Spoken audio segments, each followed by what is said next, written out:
আসসালামু আলাইকুম। ব্যাঙের ছাতার মতো বৃদ্ধি পাচ্ছে নতুন নতুন রাজনৈতিক দল।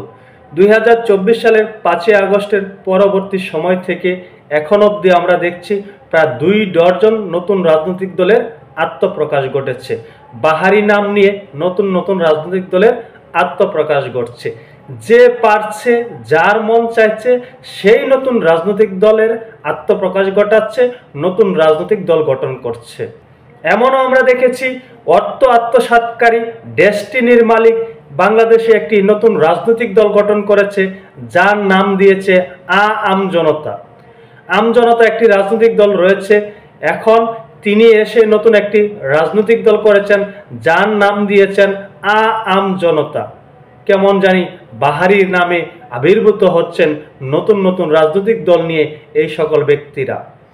এমন একটি পর্যায়ে এসেছে আমাদের বাংলাদেশে, এখন দেখা যাচ্ছে বাদ যাবে না একটি শিশু, সেই স্লোগানের মতো বাদ যাবে না কেউ, সকলেই রাজনৈতিক দল গঠন করতে পারবে।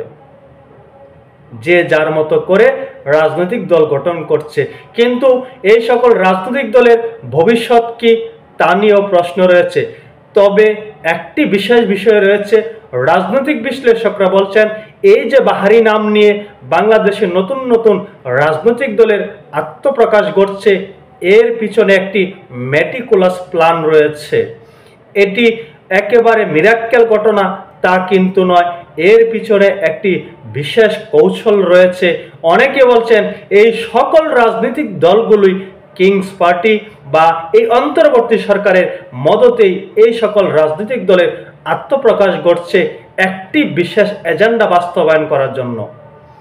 আজ শুক্রবার, আজকে আমরা দেখছি বাংলাদেশের খ্যাতিমান একজন চিত্রনায়ক ইলিয়াস কাঞ্চন, তিনিও একটি নতুন রাজনৈতিক দলের আত্মপ্রকাশ ঘটিয়েছেন, নতুন দল গঠন করেছেন।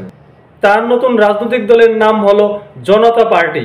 তবে এই জনতা পার্টি নিয়ে বিতর্ক রয়েছে। আমরা জানি বেশ কিছুদিন আগে আরেকটি রাজনৈতিক দলের আত্মপ্রকাশ ঘটেছিল, যার নামকরণ করা হয়েছিল জনতা পার্টি। সেই নামকে চুরি করে বা সেই নামটিকে এনে এখানে ব্যবহার করছেন ইলিয়াস কাঞ্চন, এমন অভিযোগও কিন্তু গতকালকে আমরা শুনতে পেয়েছি। ইলিয়াস কাঞ্চন একজন বিখ্যাত অভিনয় শিল্পী। অভিনয় এখন তিনি করেন না, এখন তার খায়েশ জেগেছে রাজনীতি করার জন্য। তিনি আবার হয়তো একটি চমক দেখাতে চাচ্ছেন, যেভাবে তিনি চমক দেখিয়েছিলেন বেদের মেয়ে জ্যোৎস্না দিয়ে। তবে অভিনয় আর রাজনীতি, বাস্তবতা কিন্তু ভিন্ন জিনিস। এই যে ইলিয়াস কাঞ্চন সাহেব নতুন রাজনৈতিক দলের আত্মপ্রকাশ ঘটালো, এ নিয়ে কিন্তু নানান বিতর্ক সৃষ্টি হচ্ছে। ইলিয়াস কাঞ্চনের রাজনৈতিক দূরদর্শিতা নিয়ে প্রশ্ন তোলা হচ্ছে। তবে এই রাজনৈতিক দল নিয়ে ব্যাপক আত্মবিশ্বাসী বেদের মিয়া জ্যোৎস্না খ্যাত অভিনেতা ইলিয়াস কাঞ্চন। ইলিয়াস কাঞ্চন বলছেন, ইতিপূর্বে যেভাবে সত্যতার সঙ্গে এদেশের মানুষের জন্য কাজ করেছি, ঠিক তেমনইভাবে কাজ করে যাব। নিরাপদ সড়ক আন্দোলন বিগত সরকারগুলো থেকে সহযোগিতা পাওয়া যায়নি উল্লেখ করে এ বিষয়ে সরকারের সহযোগিতা ও রাজনৈতিক সদিচ্ছার প্রতি গুরুত্বারোপ করেন তিনি বলছেন, বিগত সরকারের কাছ থেকে নিরাপদ সড়ক আন্দোলন কোনো প্রকার সহযোগিতা পাননি। এই সহযোগিতা না পাওয়ার কারণে তার ভিতরে একটি গুসা জেগেছে, একটি ক্ষোভ জেগেছে।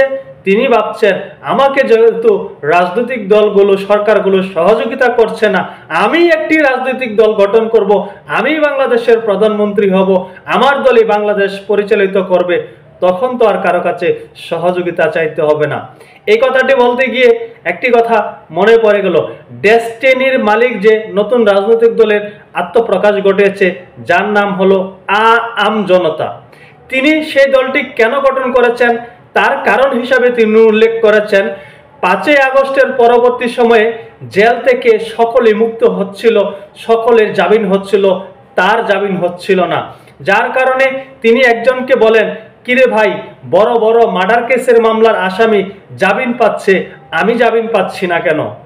তখন ওই ব্যক্তি তাকে বলল, আপনি তো কোনো রাজনৈতিক দল করেন না, আপনার তো কোনো রাজনৈতিক দল নেই, আপনি তো কোনো রাজনৈতিক দলের সাথে পথ চলেন নাই, তাই আপনার জামিন হচ্ছে না। যাদের জামিন হচ্ছে সকলে কোনো না কোনো রাজনৈতিক মতাদর্শের মানুষ, তাই তাদের জামিন হচ্ছে। সেই রাগ ক্ষোভ থেকে তিনি রাজনৈতিক দল গঠন করেছেন। এখানে এসে দেখছি ইলিয়াস কাঞ্চন সাহেবের ক্ষেত্রে নিরাপদ সড়ক আন্দোলনের ক্ষেত্রে তাকে কোনো রাজনৈতিক দল বা কোনো সরকার সহযোগিতা করেন নাই, তাই তিনি নতুন রাজনৈতিক দল গঠন করেছেন। ইলিয়াস কাঞ্চনের এই নতুন রাজনৈতিক দলের মহাসচিব হলেন শওকত মাহমুদ। জনতা পার্টি বাংলাদেশের মহাসচিব শওকত মাহমুদ বলেন, উদার গণতন্ত্রে বিশ্বাসী একটি মধ্যপন্থী দল হবে জনতা পার্টি।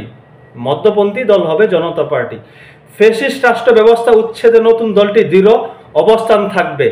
এছাড়াও জুলাই বিপ্লবের একটি সনদ জাতির জন্য অপরিহার্য বলে মন্তব্য করেন তিনি। সবাইকে নিয়ে নতুন জাতীয় ঐক্য গড়ে তোলার উপর জোর দেন মহাসচিব। নতুন রাজনৈতিক দলের পক্ষ থেকে বলা হচ্ছে জাতীয় ঐক্য গড়ে তুলতে হবে এবং জুলাই আগস্টকে একটি স্বীকৃতি দিতে হবে, সনদ দিতে হবে। আত্মপ্রকাশ্য অনুষ্ঠানে আরো উপস্থিত ছিলেন বিএনএম এর ভারপ্রাপ্ত চেয়ারম্যান শাহ মোহাম্মদ আবু জাফর, জাতীয় নির্বাচন পর্যবেক্ষক পরিষদের জানিপ চেয়ারম্যান অধ্যাপক ডক্টর নাজমুল হাসান কলিমুল্লাহ সহ বিভিন্ন আইনজীবী, অবসরপ্রাপ্ত সরকারি ও সাময়িক কর্মকর্তা। মধ্যমপন্থী একটি রাজনৈতিক দল হতে যাচ্ছে এই রাজনৈতিক দলটি। তবে এর ভবিষ্যৎ কি হবে, এটি কি প্রকৃতপক্ষে কিংস পার্টি কিনা, এটি কি সরকারের বিশেষ এজেন্ডা বাস্তবায়ন করার জন্য মাঠে নেমেছে কিনা, হয়তো কয়েকদিনের মধ্যে সেটি সুস্পষ্ট হয়ে যাবে। সকলে ভালো থাকবেন। আল্লাহ হাফেজ।